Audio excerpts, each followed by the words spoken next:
Spam. It's so bad for us. But it tastes so delicious. Let's cook some. First, let's slice our Spam, and then we'll place it in the air fryer.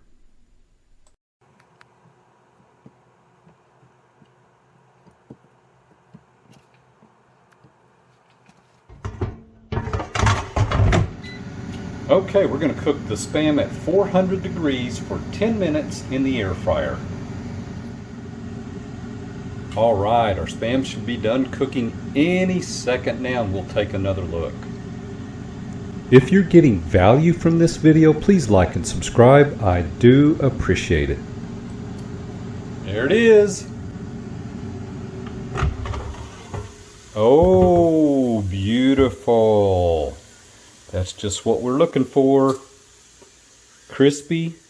We didn't use any oil. Easy cleanup. Thanks for watching. See you next time.